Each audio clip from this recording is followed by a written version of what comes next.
Together, growing in faith, changing communities.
Amasanana, amahle, amasanana, amahle, ogogo, abahle,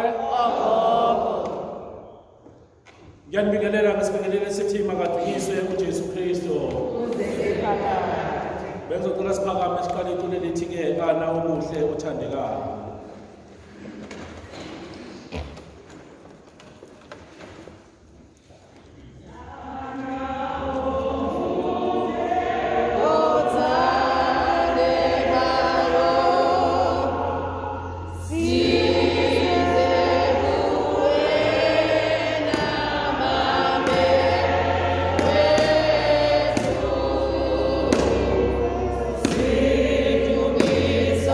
Way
Isiqubulo sethu sanamhlanje sithathwe encwadini yomprofethi uIsaiah uchapter 26 uverse 4. Isaiah 26 verse 4. Sifundeka kanje: Thembani kuJehova kuze kube phakade, ngokuba uJehova, yebo uJehova uyidwala elingunaphakade. Thembani kuJehova kuze kube phakade, ngoba uJehova, yebo uJehova ulidwala elingunaphakade. Ngegama likayise benendodana nomoya oqwebileyo. Bazalwane abathandekayo enkosini, isikhathi esiphila kusona isikhathi esinzima kakhulu, isikhathi lapho impilo ingekho lula khona. Kule minyaka emibili sibonile ukuthi ke impilo ishintshe kakhulu.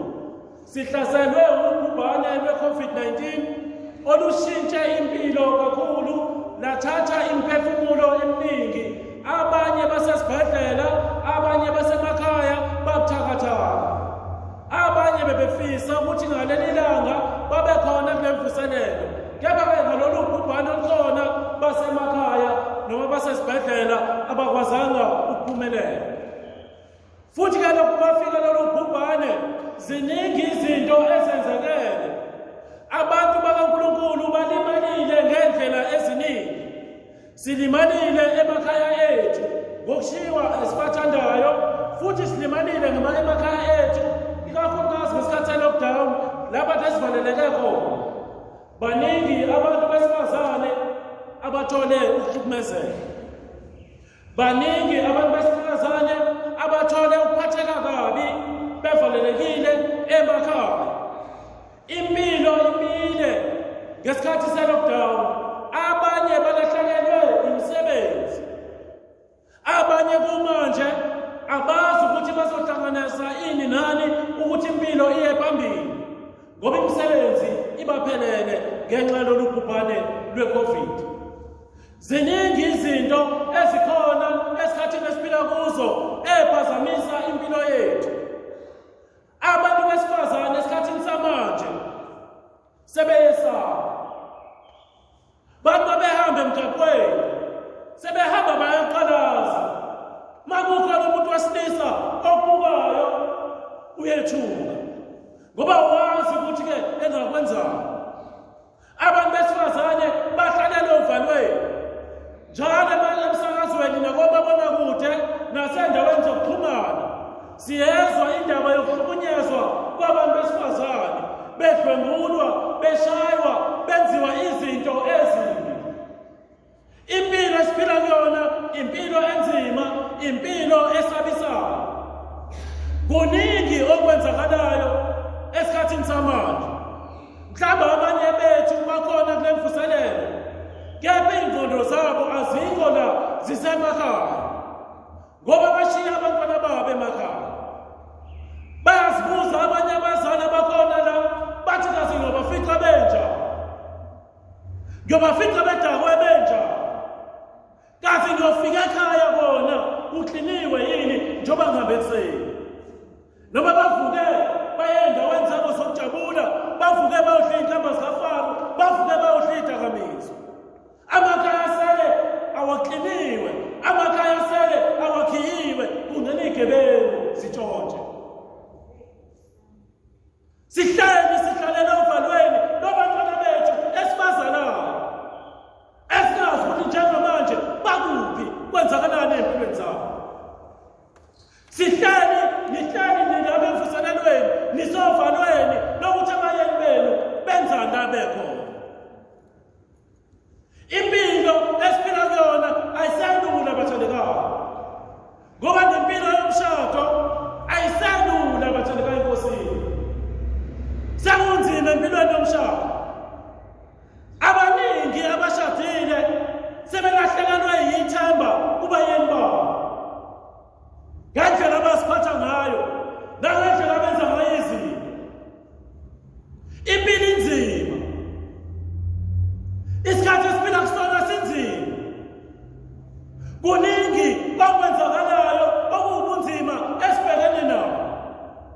ngisho emphakathini esiphila kuwo buningi ubunzima esibhekene nabo. Abanye bethu abakhona la enkonzweni bayazondwa, bazondwa omakhelwane ngenxa yokuthi bayakhona. Abantu bayazondela ukuthi ulikholwa wena. Abantu bayazondela ukuthi empilweni uphila impilo eqondile. Bathi utshela ukuthi uyini, ubona ngathi ungcono yini kunathi. Manje usakwazi ukungena komakhelwane ngoba indlela abakhuluma ngayo ngawe nakahle ababuka ngayo iyakulimaza enhlizweni. Abaningi balimele emphefumulweni, abaningi balimele enhlizweni ngezinto ezishiwo ngabo ngoba bekhona nje kuNkulunkulu. Abanye benu mhlawumbe babizwa ngabathakathi. Impilo inzima bathandela Nkosi. Impilo inzima esikhathini esiphila kusona. Izinto ezenzakalayo ziqeda ithemba. Uyabona namanje abanye bethu abakwazi ukuhlela izinto zabo. Uzothi uyahlela, uyaplana. Awazi kusasa likuphatheleni. Awazi kusasa uzokusaphila yini. uCovid uyashaya left and right. Noma uthi uyaplana usuyasaba. Isikhathi ke esiphila kusona lesi bathandelayo esiphelile. Zizamiwe izinto ezahlukeneyo. Kuzanyiwe izaba ezahlukeneyo ukuthi kulungiswe lesi simo esibhekene naso. Kuzanyiwe ukuthi ubugebengu obukhona esikhathini samanje buqedwe. Aqashiwe amaphoyisa abamaningi ukuthi-ke aqande lo bugebengu obukhona. Kepha iwona amaphoyisa agcine sephenduke igebengu. Ngoba funa ukukhwazela izinto zakho engahlekile awutholi kalula ungakhwazanga. Izinto zakho eziyizinkinga azenzeki asolveka kalula uma ungakhiphanga imali. Kunezingozi emgaqweni ngoba abantu esibathembile ukuthi bazosivikela bazosisiza. Into abayibhekile yini? Ukodrink. Badlulisa abantu abadakile. Benza izingozi ngoba bathola ini? Intshontsho bathandekayo. Isikhathi esiphila kusona lesi. Zizamiwe izaba ukuthi-ke lesi simo sibe ngcono. Ukuthi impilo esiyiphila esikhathini samanje ibe lula, ibe ngcono. Kepha esikhundleni sokuthi ibe ngcono kwenzakalani? Iyabhebhetheleka, iba yimbi kakhulu. Singenze njani bathandekayo? Yini engasisiza? Sekuzanyiwe konke. Umprofethi uIsaya kwisikhumulo sethu uthi-ke kunjalo kunzima. Ithemba lenu malibe kuJehova ngoba uyena yedwa ongakwazi ukuthi asisize kule mpilo enzima esiyiphilayo. Akekho omunye ongasisiza. Akekho omunye ongasiza amakhaya ethu abhidlizwa yidakamizwa ngaphandle kaNkulunkulu. Iy'ngane zithathiwe zayiswa kuma-rehab. Zihlala iy'nyanga zithi baphuma lapho zenze njani? Zibuyela lapho esasikhona. Uyakha kuphela umuntu ongasisiza. uNkulunkulu. Ngelinye ilanga uJesu wathi aqeda ukukhuleka nabafundi bakhe entabeni, wasuka waya emzini kaPetrus. Wathi umefika emzini kaPetrus, wafika unkosikazi kaPetrus, umkhwekazi kaPetrus egula. Uthe bamfica egula, baya kuJesu bambikele bathi uyagula umkhwekazi kaPetrus. uJesu waya kuyena, wamthinta, wamkhulekela, wavuka umkaPetrus walulama, wasebakhonza.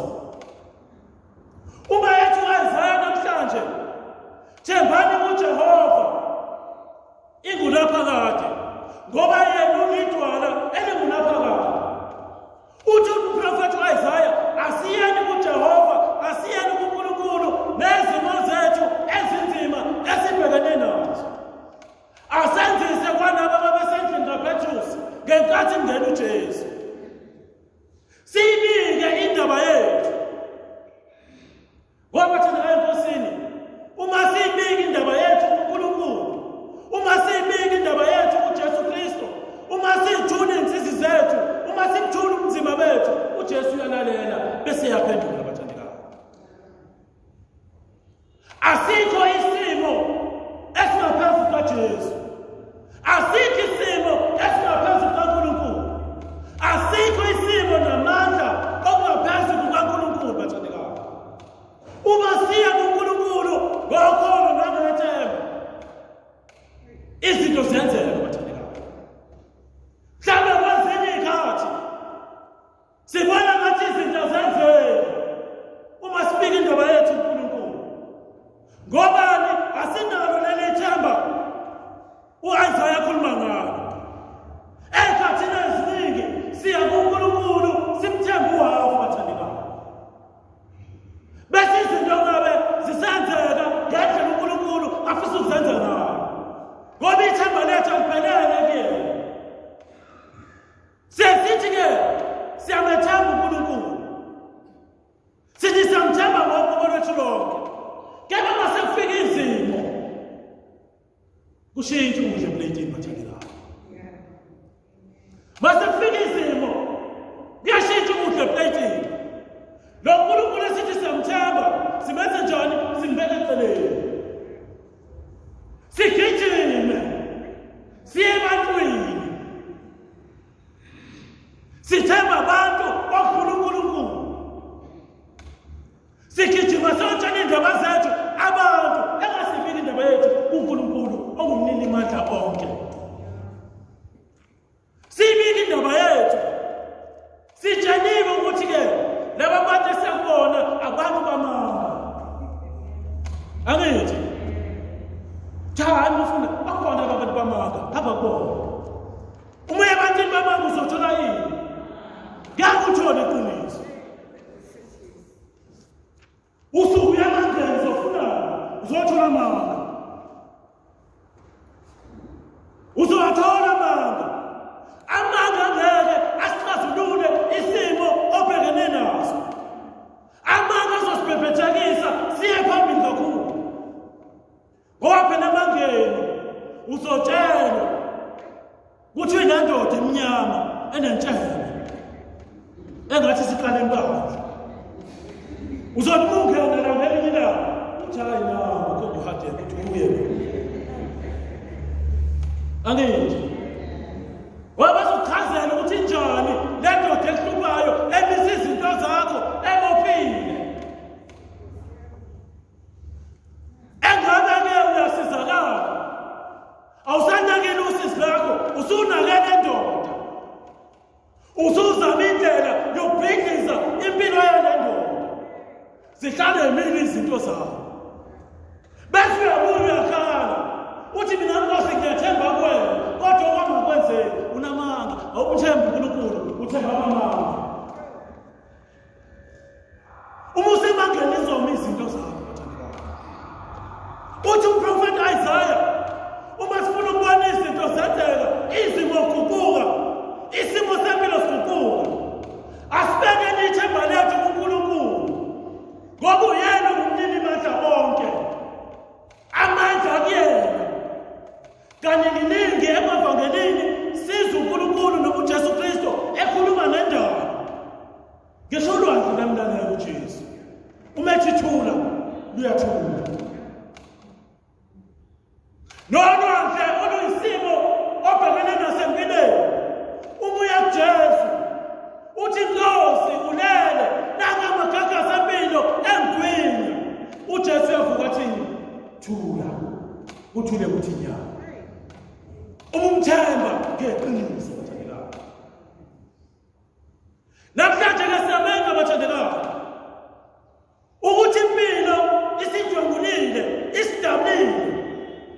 Uyedwa umuntu ongasithunga, uyedwa umuntu ongaselapha, uyedwa umuntu ongasibuyisela esimeni esiyiso uNkulunkulu kuphela. Thina-ke asibe nabantu abanethemba. Simathemba uNkulunkulu. Singathembi izinto zomhlaba bathandekayo. Siyasisho sithi-ke le njabulo esinayo ifunyanwa ngokuya kuJesu. Ngoba eyelizwe iyadlula futhi njani ukuthula bathandekayo. Ayinakho ukuthula injabulo yasemhlabeni. Lezi zinto esizithembayo zasemhlabeni asinakho ukuthula. Zisilethela ini isiphithiphithi. Laba bantu esibathembayo basemhlabeni basilethela ini isiphithiphithi. Uma sifuna injabulo eyiyo, injabulo yeqiniso, ifunyanwa ngokuya kuJesu kuphela. Ngokuya kuJesu ngiyathemba. Ngoba yena uyidwala elingunaphakade, uyidala elinganyakaziswa. Izinto zomhlaba bathandekayo ziyafika zedlule. Abantu emhlabeni bayafika badlule. Amandla asemhlabeni ayafika adlule. Kepha uJesu uyidwala elimi ingunaphakade. Uyidwala lingagudluki. Uyidwala lingaguquki. uJesu uthanda nalo ngathi alushintshi bathandekayo. Alushintshi noma kuthiwa sesona kangakanani. Alushintshi noma kuthiwa sesibabi kangakanani. Alushintshi noma kuthiwa sesigole kangakanani. Uthando lwakhe luhlezi lumile njalo. Ngoba nalolu uthando olumiye olungaguquki. Uma siza kuyena, yena osithandayo, siyibike indaba yethu, ngiyathemba izinto ziyenzeka. Izinto ziyenzeka ngoJesu. Sibaningi esingathola ubufakazi ngoJesu owenza izinto zenzeke bathandekayo empilweni zethu. Abanye bethu mhlawumbe ngabekho la. Abanye bethu ngabekho kunamazinga empilo abakuwona. Ukube kwakuyintando yabantu, ukube kwakufisa kwabantu, kepha nawe ukhona namhlanje ngobani? ngoJesu. Abaningi bamthembile uJesu. uJesu wabaphakamisa. Abantu sebebenze njani? Sebebacindezela. Ngoba siyacindezelana bathandekayo. Sicindezelana ngisho endlini kaNkulunkulu. Sicindezelana ngisho emhlanganweni. Kukhona abasabathe bayaphakamisa izwi emhlanganweni benziwa njani? Bayabhanjathwa. Ubani uyini utshela ukuthi yini? Elakhi izwi elizwakala. Mhlawumbe alizwakali kuwena, alizwakali kumina emhlanganweni, kepha uNkulunkulu lezwakala. Uza ngisusa laba phansi nanimcindezele khona, angiphakamise ngoba uyamethemba uNkulunkulu. Ngelinye ilanga nothi, uyena lo. Ngobani? Omethembayo uNkulunkulu akajawabi nani. Oya kuNkulunkulu ngiyathemba. Oya kuNkulunkulu ngokholo akabuye ngempatho bathandekayo. Ekhathini eziningi sibuya silambatha ngoba siyangokholo njani? Oncane bathandekayo. Siluthi thasi kancane ukholo uNkulunkulu bese siluthi mbo entweni zomhlaba. Namhlanje ke bathandekayo enkosini, sikule mvuselelo. Sizengarathi ukuzokhe niko. Ngoba phela impilo isigudluzile bathandekayo. Abanye bethu bayandonda njengemoto esinamafutha amadala. Le mvuselelo imisela ukuthi sisayivise. Isivuselele. Sibuyele empilweni sasibasha. Namhlanje ke sivuselelo. Sikhanikwa, sisayiviswa. Kuthiwa ke akasivuseleleni ithemba kuNkulunkulu. Akasivuseleleni ithemba kuNkulunkulu. Ngoba umuntu ophila impilo nje engenathemba, impilo yakhe ayiphambi bathandekayo. Fanele ube nethemba empilweni. Ngisho wenza izinto ekhaya, wenza izinto emsebenzini, wenza izinto emphakathini, ube nethemba ukuthi ke le izokwenzeka. Ithemba alibulali bathandekayo. Ithemba lenze njani? Lisinika amandla okuqhubeka njalo siye phambili. Lethemba kuNkulunkulu alisoze lasibulala. Kepha lizosinika amandla okuthi siye phambili. Ithemba kuNkulunkulu lizosinika amandla okuthi sinqobe izimo esibhekene nazo. Lizosinika amandla okuthi siphumelele entweni abantu asebethe ngezenzeke empilweni zethu. Namhlanje ke samenye bathandeka enkosini ukuthi ke isimo sinje, umzima bukhona emhlabeni, ubumnyama bukhona emhlabeni, kepha asibeni abantu abanethemba. Ngoba sinethemba kuNkulunkulu konke kuyakhanya futhi konke kuyenzeka. Ase sihlabelele makushiwo inxusa. Konke kuyenzeka. Themba kuye uJesu. Uma sithemba kuJesu, izinto ziyenzeka. Uma sithemba kuJesu, iminyango evaliwe iyavuleka.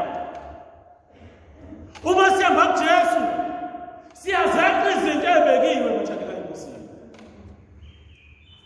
Yabona masingaya emakhaya ethu, sithathe ipiki simbe nje emagcekeni. Maningi amabhodlela angakaphulana naphuma nawo. Ngobani niyamethemba owanifele eCalvary niyaweqa lawo mabhodlela. Niyaweqa lawo mabhodlela. Aniweqi ngamandla enu, aniweqi ngokuhlakanipha kwenu, aniweqi ngokwazi kwenu, ngenxa yokuthi nithemba uJesu, niyaweqa lawo mabhodlela. Niyazenza ipittrap, babeka lesaba kuthiwa isipittrap yini umeko. Kade nanisha ipittrap. Ngobani? nguJesu bathandekayo. Abaningi benu impilo zabo kade zabo nje. Kunezinto nje zonodolo ezivasamafindo ezagqitshwa kude kude. Kuthiwa ngeke uye phambili empilweni. Namhlanje uhamba ngemoto, unomsebenzi omuhle, unekhaya elifudumele, ngobani? ngoJesu. ngoJesu. Lawo mafindo ahlala aboshiwe, kodwa wenza lutho. Mhlawumbe aboshela wena, asebophela abobophayo. ngoJesu.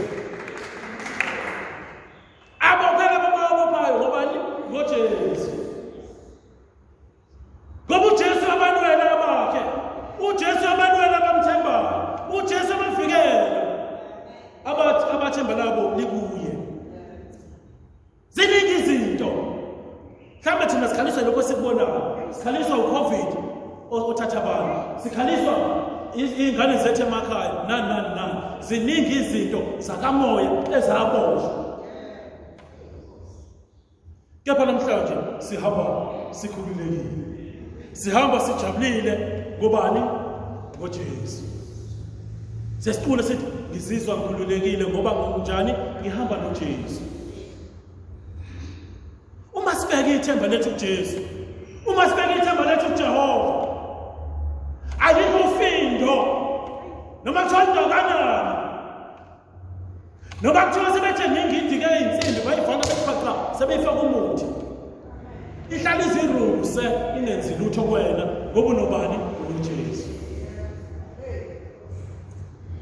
Ihlala iziruse ngoba unoJesu. Bathumele izinto egijima phekwethu. Mhlawumbe abanye bayazizwa, abanye abazizwa. Zithi bazigidigidi ushayela isiphambano sakho ngoba uyamethemba uJesu, uthule kuthi nya. Noma kusagijima, kuyaba ngifike kuthilize lapha phezu kwendlu ungenzi lutho. Ngoba usubize bani? Indoda yamadoda, idolo elingunaphakade elinguNkulunkulu. Yingakho-ke bathandekayo enkosini, kubalulekile ukuthi thina esingamakholwa, thina siphiwe izipho zasezulwini, siyisebenzise bathandekayo. Umkhuleko uyisipho esikhulu esisiphiwe uNkulunkulu. Uyisipho esikhulu uNkulunkulu asipha sona ukuthi siqhumane naye, sikwazi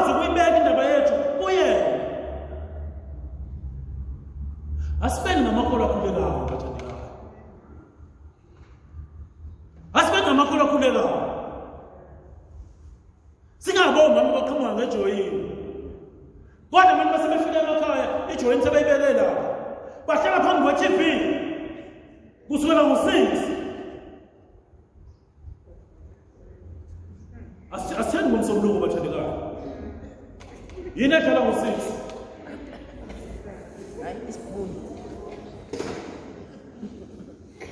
Yini edlala ngo-6?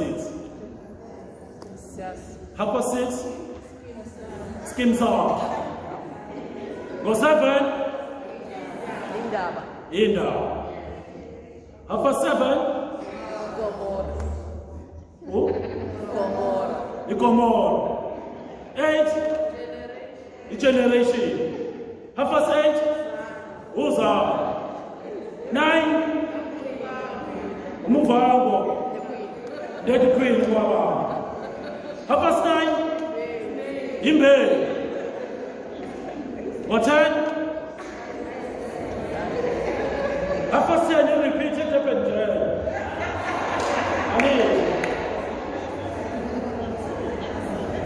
Batana wazalwane kusukela ngo-6 uqala iskim song. Bazalwane repeat it up and ngo-7. Uhlala umuntu phambi kwe-TV. Umkhuleko lutho. Sonke lesi sikhathi ama-hour. Uzobe sekuphele i-repeat it up and usuku osozela. Ukhuleka segibele embhedeni. Athi ngabe Nkosi uyazi ngikhathele.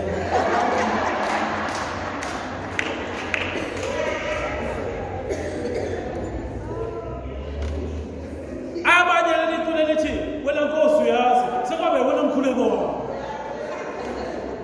Ngoba uthi mase segibele embhedeni athi wena Nkosi uyazi.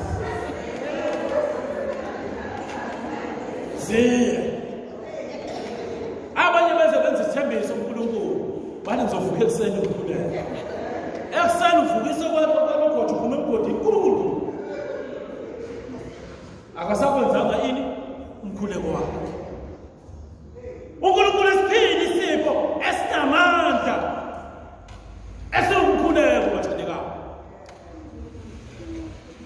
Ithemba lethu sibekele uNkulunkulu. Sikhulume naye emkhulekweni. Ngithi asisebenziseni izipho zokomoya uNkulunkulu asiphe zona. Bangaka bethu ababusisa abantwana babo mabephuma emakhaya ekuseni. Sababusisa abantwana. Noma sabablessa sithi hayi namhlanje uzothola 20 rand uthe ngokumnandi esikoleni. Samablessa khona. Kepha sibanjani asibablesi. Asibabusisi. Amazengcwele akhona. Thatha amazengcwele uqhela abantu ababo. Hambani kahle abantwana babo uNkulunkulu anibusise. Bephuma abantwana. Bathi abantwana sebehayisa esikoleni usufonela. Umntwana wakho uyahayisa unemoya emibi. Busuthi hayi bomntwana umntwana wakho.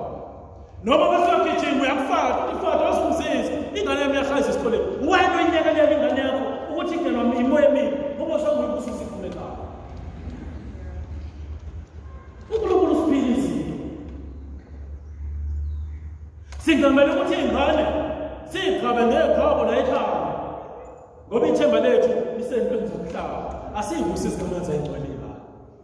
Baphuma emakhaya. Ngobani ithemba lethu lincane kakhulu. Kunengane nje esencane mhlawumbe kahlala 10 years. Umuntu uyibheka la ukhakhayini ungathi ukhuleka. Uthi kade ayishawa lengane ayingaphi.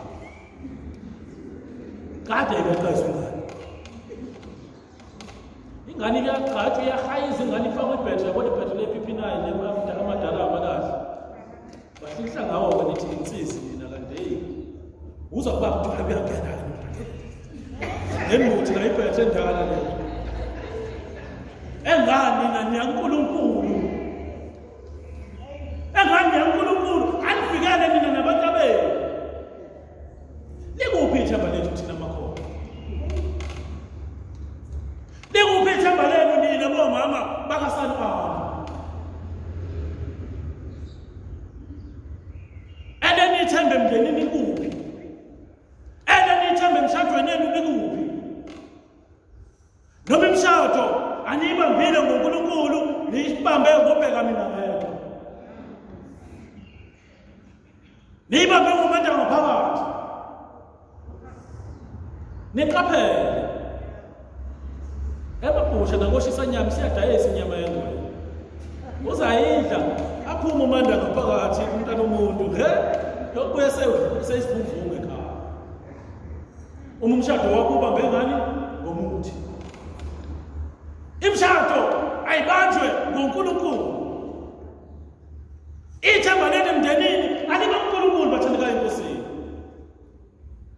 ngoba uyena yedwa ongaliqhubisa namhlanje ke bathandekayo enkosini siyamele ukuthi sithembe uJehova ingunaphakade ngoba uJehova ulidwala elingunaphakade uyidwala elinganyakaziseki sengathi ngingathi niqhubeka nale mvuselelo nosuku namhlanje uNkulunkulu angavuselela ithemba ezinhlizweni zenu avuthele ilangabi lokumthanda aniphe umoya wokholo bese lo uNkulunkulu enimthandayo enimthembayo anibusisele amakhaya enu ehlisele umoya wakho oqebileyo kube yiwona isikhulunkwane esikhulu esibethela amakhaya enu siwavikele amakhaya enu kuyo yonke imoya emibi namandla kaSathane sengathi emakhaya enu ngokuzinikela uNkulunkulu ngalolu suku nizohlala endaweni yakhe engcwele emkhoneni bakhe bese ke